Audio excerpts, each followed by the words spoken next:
Thank you. I would like to first thank the Holy See and the Academy for Social Sciences for hosting this great Congress, and particularly thank Benjamin Harnwell from the Institute Dignitatis Humanae for extending me an invitation to be here. Since we're in the Academy of Social Sciences, I think it's important also to think about the theoretical problems of certain sciences, and so I will concentrate my attention mostly on that, therefore take a little longer than most speakers, but hopefully will make a philosophical effort in this matter.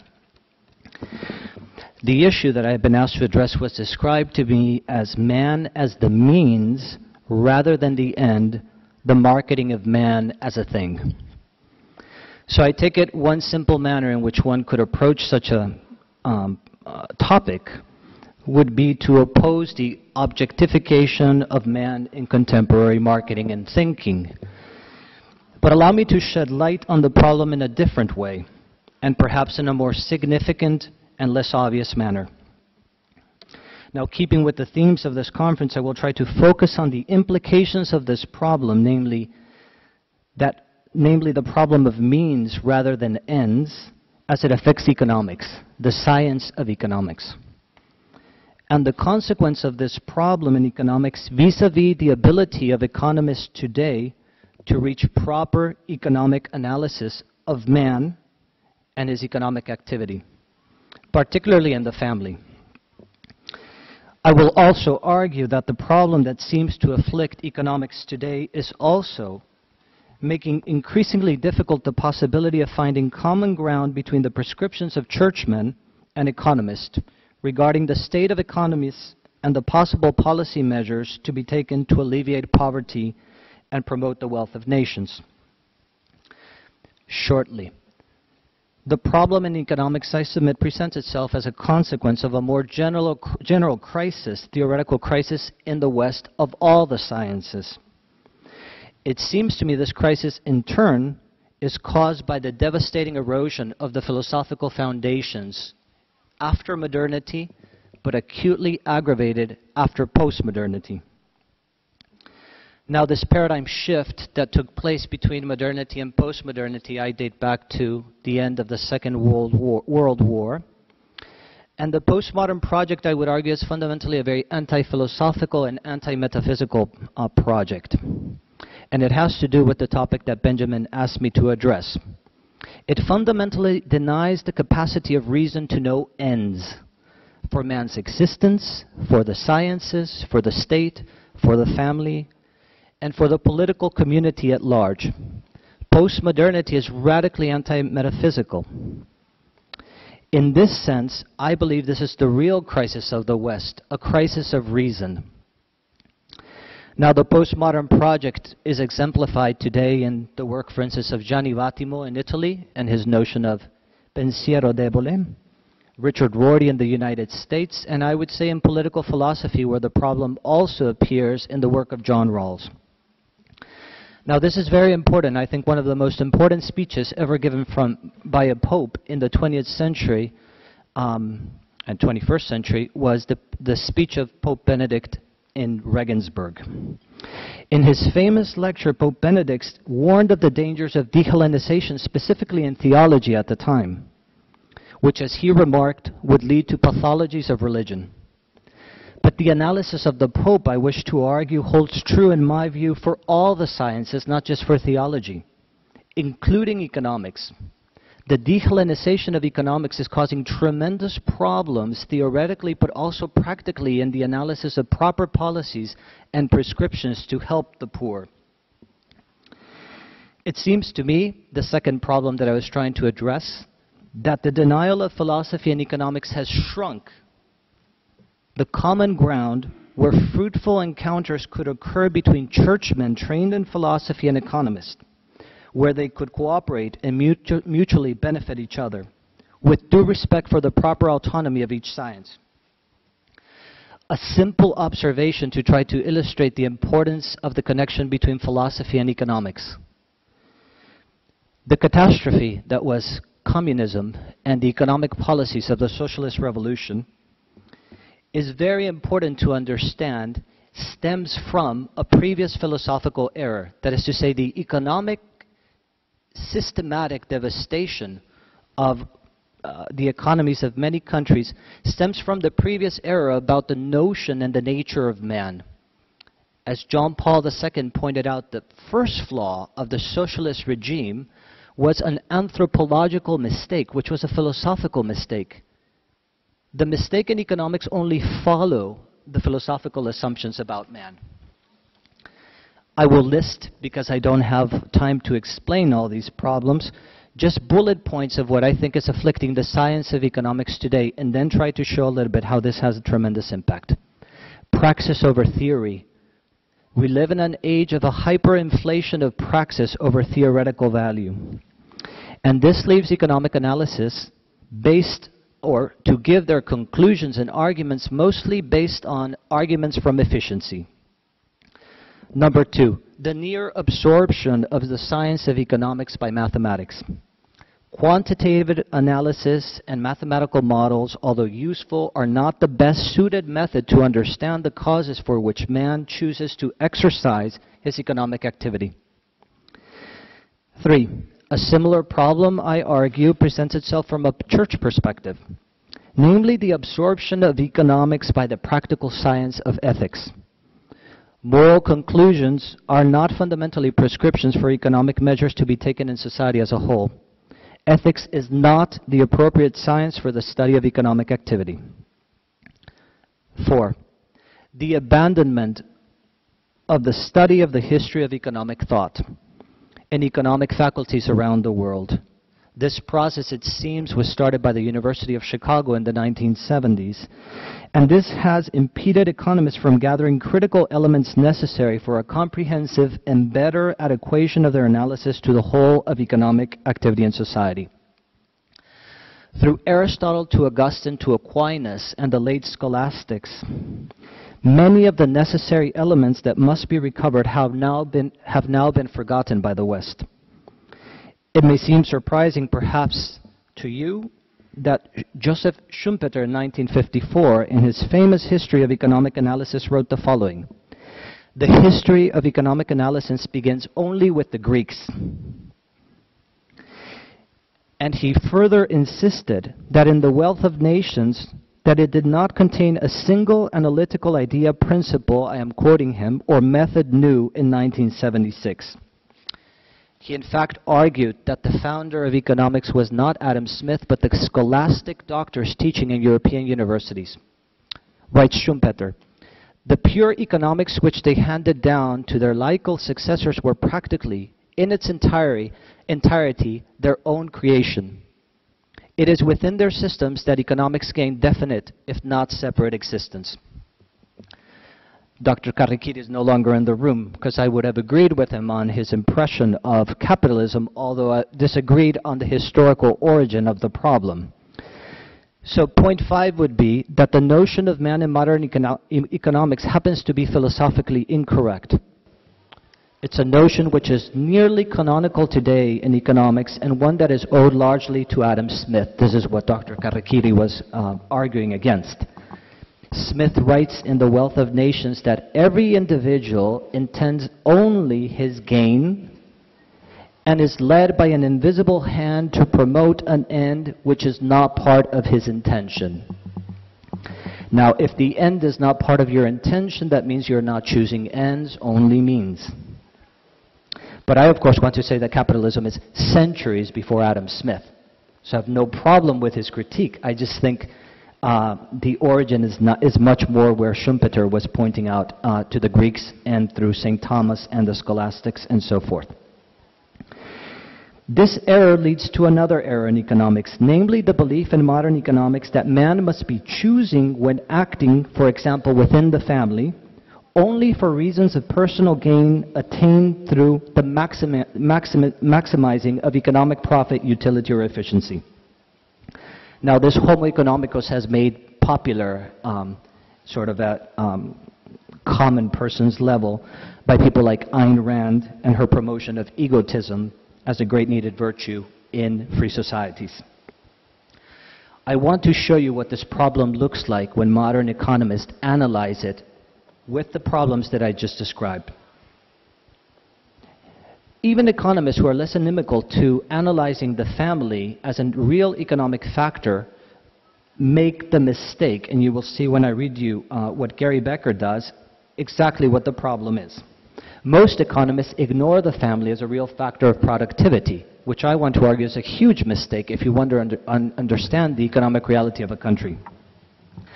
Becker was, of course, a Nobel laureate in 1992, and he was a member of the Pontifical Academy for Social Sciences. Becker set out to study... Is my microphone on? No. Oops. Is that better? Yeah. Set out to study why families are having children. In his study entitled An Economic Analysis of Fertility, he sought to explain some of the reasons for this. Now, this analysis of Becker was extremely important, of course, because the problem of the demographic winter in Europe today is of enormous significance to the market economy and the prosperity of nations. I recall the foreign minister of Russia some years back saying that this slow death of his country was the most significant national security threat to Russia. Furthermore, the loss of human capital, families not having children, has also significant impact on the economy if one considers that the welfare system prevalent in Europe today is absolutely demography dependent. The pension and health systems of European nations today are creating extraordinary levels of public debt. And given the shrinking populations of these nations and the greater life expectancy achieved, the sustainability of these systems is highly doubtful. Yet Becker's study, I think, reflects all the problems that I was speaking about. Writes Becker, two considerations encourage me to analyze family size decisions within an economic framework. Writes Becker, for most parents, children are a source of psychic income or satisfaction. And in the economist terminology, children would be considered a consumption good. Children may sometimes provide money income and are then a production good as well. It may seem strained, artificial, and even immoral to classify children with cars, houses, and machinery. I will try to show that the theory of the demand for consumer durables is a useful framework in analyzing the demand for children. As consumer durables, children are assumed to provide utility. Man as a thing, not as a person. Becker will go on to speak about the quality of children in the family, which he also considers an important factor, but he is quick to point out that by better quality he does not mean better men. Writes Becker, to avoid any misunderstanding, let me hasten to add that higher quality does not mean morally better. If more is voluntarily spent, it is because the parents obtain additional utility and additional expenditure, and it is this additional utility which we call higher quality. I will call more expensive children higher quality, just as Cadillacs are called higher quality cars than Chevrolets. I think I don't need to explain the problem. It is exactly clear what the problem of the modern models of economics are. I will just comment with St. Thomas in his Enter Essentia, where he writes, a small error at the outset can lead to great errors in the final conclusions. Becker, concluding on his analysis, is absolutely dissatisfied with the conclusions, and he writes himself, none of his economic variables explain more than a small fraction of the variation for fertility. This produces a tremendous problem in economics for another reason. Most economists ignore the analysis of the family as an economic factor because their models don't fit. But in doing this, they're getting wrong economic data and not the correct picture of the economic outlook for their countries. The second problem, of course, I already mentioned. Because of this demographic winter and sort of the lack of attention to the family, the European nations, which are carrying tremendous public debt already, are increasing their public debt because of unfunded liabilities in the retirement and pension system, the pay-as-you-go system, and also in their health systems.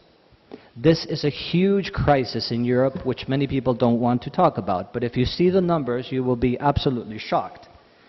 I will just quote the European Commission, which recently stated that there is a risk of unsustainable public finances in some half of EU countries. And it goes to list those countries. The European Commissioner for Monetary Affairs said the following: "There is only a limited window of opportunity for countries to get their public finances in order before the budgetary impact of aging takes hold." I will not read you all the consequences of this, but those of you who are obviously familiar with the European Union, you know that the European nations are mostly all in violation of the Maastricht rules, 60% of debt to GDP. If I read you the numbers, you would be absolutely shocked, but in real debt, that is to say the unfunded liabilities of these European governments, in estimates in the United States and some of these studies, Greece is carrying about 875.20% of debt to GDP. This is unredeemable. France, 549.20, and Belgium, 296%. This creates other problems because they are not analyzing the question of the family in only one aspect of it, namely providing human capital to the market economy. That is to say that now governments have to take back promises that they made to their population, the so-called austerity measures, which is a nice way to say we are not going to give you what we promised. And it attacks, therefore, the social fabric, peace, and order of society. We all saw the riots in capitals of Europe. 3, it affects monetary policy. Why is that? Because many countries are hoping that the Central European Bank will print more money. But because you have a common monetary policy, this will not favor other countries, which puts in danger the Eurozone, which many Europeans seem to be so intent on saving. 4, bailouts to countries that are insolvent, such as Greece.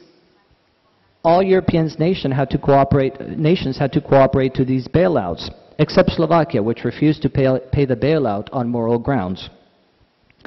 Finally, this lack of human capital, that is, no children, families are not having children, has affected the labor market.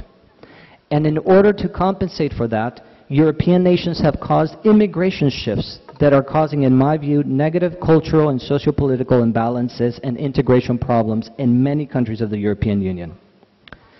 I will not continue to speak about these problems, but you obviously understand the implications. Many economists, such as Sofia Aguirre, have been quick to point out that the family provides, besides the market transactions in the market economy, 3 essential needs for a function economy: the human capital, the moral capital, and the social capital for a market economy.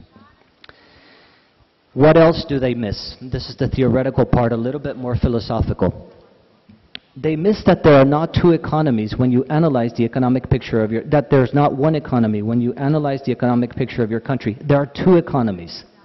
This theoretically, I think, helps clarify many problems. There is the market economy, and there is the household economy, i.e. the family and a few other associations that are household economy. Now this is very important because these 2 economies run parallel in society, but they are substantially different. The actors are not the same. The reasons for their acting are different, and the matter of their economic relation is also different.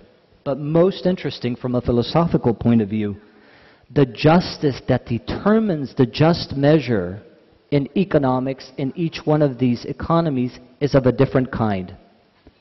2 economies, 2 justices, or kinds of justice, and 2 different ways to arrive to the right measure. Now, why is this important? You must study each one of the economies independently, but then to have a composite picture, you must see how they're interrelated and dependent on each other.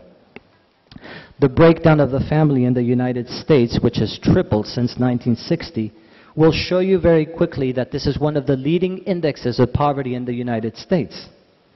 Sociological studies have shown that children with married parents are more than twice likely to move up the economic scale, 26% to 50% of those that are married. Only 5% of married couples in the United States are below the poverty line. According to the Pew study, married mothers earned a median income of $80,000 in 2011, almost 4 times than that of families led by a single mother. Now, very important in this is that the income disparity, which is a reality in the United States, is not so much being created by the account that the 1% is stealing all the resources, the 99% from the rest of humanity. This is really not the case. The greatest reasons for income disparity is because the poor are getting poorer, and one of the biggest reasons why this is occurring is because of the breakdown of the family. Mothers that are single, that don't have a father in the household, is one of the leading, surest ways to become poor. Exxon, which is often cited as one of the examples of unbridled greed, controls only 2% of the global shares of the market. Google, which everybody seems to love, and we love people to be able to communicate, has 70% of the global share. Harvard sociologists discovered, and in a study on the family, that the change in family structure, this breakdown of the family, could account up to 40% of the income disparity in the United States. Benjamin Scafaldi, in another study in family fragmentation, computed that taxpayers in the United States pay $112 billion per year because of these fragmented family structures. I want to go to my theoretical point, but I just want to show you that these economic policies that are necessary are going to require real economic science to do this. This is not just a moral exhortation to do better or to be more ethical. These are real problems that need to be calculated. Now, the problem that Becker encountered on not being able to explain the economic action in the family was something that was not a problem at all for Augustine and St. Thomas. Augustine had a personal theory of personal distribution within the family that explained why people redistribute in a family. According to Augustine, distributing the use of wealth between himself, the agent, the economic agent, and other persons was due to the degree of his love for other persons relative to himself. That is to say, the cause of those actions in the family are not free market transactions. It was benevolence, charity, that led the economic actors to take care of others in the family. Thomas had delineated 4 elements, theoretical in economics, that were necessary to understand economic action: consumption, production, exchange, and distribution. The last 2, exchange, was what he called commutative justice, and the last one, distribution, distributive justice. This is important. It was the distributive justice that ruled certain associations that came together because of benevolence and charity. And the mean to find the just measure in those societies was a different kind of justice than the one that was required in the market economy, which was ruled by commutative justice, not distributive justice. In distributive justice, it is perfectly fine that the main means of moving the economic actions is redistribution. That is what a father does. He works to the degree of his own ability, and he redistributes in accordance with people's needs in the family. And this is perfectly just because, as St. Thomas says, the proportion in a family or in a household where it's ruled by distributive justice is achieved by what he called a geometrical proportion. That is to say, it is not looking to the comparison or the relationship between a thing and a thing, but a thing and a person. I'll give you an easy example. It is not unjust that one child in a family uses more diapers than another if he needs it. This is not a commutative justice that everybody must have arithmetically the same in order to preserve justice. It is not unjust that a mother spends more time with a sick child or with a child that has learning disabilities, because what governs the family is not commutative justice, but distributive justice. St. Thomas understood this, but I want to just close with this and show you the problem and perhaps the difficulty that economists who advocate for free markets and the church's vision on free markets is sort of having at the present time. The market is ruled by a different species or kind of justice, as St. Thomas correctly taught. The mean, the just mean, is found through a different kind of calculation in the free market or in the market economy, by commutative justice, that is to say, a thing and its proportion to a thing. You are not looking at persons. This is important. The societies in which the church mostly develops and cares about, in some sense, the family and even religious orders and the church itself are ruled by distributive justice. The abbot distributes according to the needs of the monks. The family and the father does the same, and the church does the same, because our relationship with God is not commutative. God does not owe us anything. Grace is a free gift. But the market does not operate like that. To attain justice, one must choose the correct kind of justice in order to attain the mean. And St. Thomas clearly thought that in market exchanges, the justice that ruled was commutative. Where was inequality for St. Thomas? In the commutative relation. The inequality was not in the difference of payment or that somebody makes more money than another person. The inequality was to be found in the fault or in the lack of the repayment of the exchange. That is to say, if I buy a car from you and I offer to buy it for $1,000 and you give me the car and I don't give you the money, that's the inequality. In the repayment of the exchange, not in how much money someone is making. For St. Thomas, it would have made no sense that everybody needed equal payment in order to maintain equality. Thomas is looking at the injustice of a transaction, a due right that is not being fulfilled, to discover inequality. So he would have no problem with income disparity as long as the income disparity was not attained by the inequality of injustice. I will close with this.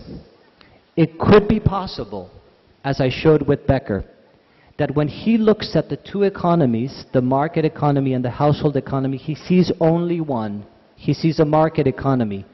And therefore he thinks that the transactions in the family are free market exchange transactions for efficiency, utility, or profit. He sees only one economy. So he misses the picture. But it is possible, of course, that churchmen at times don't see two economies either. They see one. But because we tend to see things from our own perspective, they don't see a market economy, they see a household economy. So when they look at the market economy, they are thinking it's a household economy. So it operates like the family. And the key action in the family or in a monastery is redistribution. And that is just. That is how it should be. Parents should redistribute. The abbot redistributes to the monks. But that is not the specific, accurate justice that needs to be applied to the market. Not distributive justice, commutative justice. So it would be clear that they would advocate redistribution if they're looking at the market economy as a family. It is also clear that there would be absolutely no problem with positing authorities to do the redistribution. Because in the family, you have the parents as a natural authority, and it requires no explanation. Why did Timmy get tennis shoes? Well, because the parents wanted to buy tennis shoes. You don't even require a further question. Why are there renovations taking place in the monastery? Because the abbot said so. The authority is immediate and requires no further explanation. But if you postulate a potential world authority to distribute resources, natural resources, now you have a problem, because now you do require a reasoned explanation as to why that would be. What is the difference? In a family, in a monastery, the resources are owned by the person that redistributes. Clearly, the parents own their salary and can do with it as they please. Second, it is a voluntary redistribution. It is not being compelled. Same in the monastery. Monks are in the monastery freely, united by a vow of charity, renouncing personal private property, but not the private property of the persona jurídica of the monastery. Thirdly, it is easier to calculate for just distribution, finding the just mean in a small community such as a family or a monastery. This is possible. And as St. Thomas said, when it comes to distributing common goods, now you require very, very serious moderation.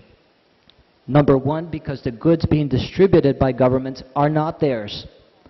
Property rights on the labor of people who work is not a pot of money for governments to redistribute at will.